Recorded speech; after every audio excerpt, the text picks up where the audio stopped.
विश्रांतीनंतर आपलं स्वागत।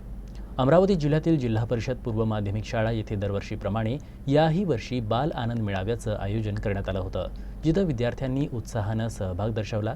शाळेतील विद्यार्थ्यांना त्यांची कल्पकता, व्यावहारिक ज्ञान, विद्यार्थ्यांच्या विचारांना प्रबलता यावी, त्यांच्या विचारांची देवाणघेवाण, नफा तोटा काय असतो या बाल आनंद मेळाव्यामधून विद्यार्थ्यांमध्ये आर्थिक व्यावहारिक ज्ञान यावं, यामागील हा मुख्य उद्देश होता।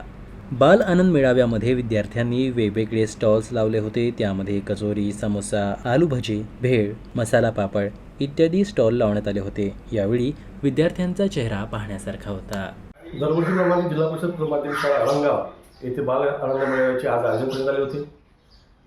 विद्यार्थ्यांच्या सुप्त गुणांना चालना मिळावी, त्यांना गणितीय ज्ञानाचा व्यावहारिक ज्ञानामध्ये वापर करता आला पाहिजे, व्यवहारामध्ये कौशल्य प्राप्त झालं पाहिजे, यासाठी हा बाल आनंद मेळावा आम्ही आयोजित केला आहे। यामध्ये विद्यार्थ्यांनी वेगवेगळे स्टॉल लावले होते।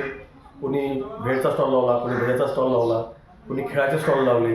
या माध्यमातून त्याचं जे कौशल्य आहे किंवा संवाद कौशल्य आहे हे विकसित झालं पाहिजे, हा यामागचा हेतू आहे। सातत्यपूर्ण समावेश मूल्य वापरामध्ये विद्यार्थ्यांची बौद्धिक प्रगतीच महत्त्वाची नसून यासोबत त्यांच्या ज्या बाकीच्या ज्या गरजा आहेत, शारीरिक विकास आहे, मानसिक विकास आहे, भावनिक विकास आहे, हा साध्य करणं या बाल आनंद मेळाव्याचा उद्देश होता।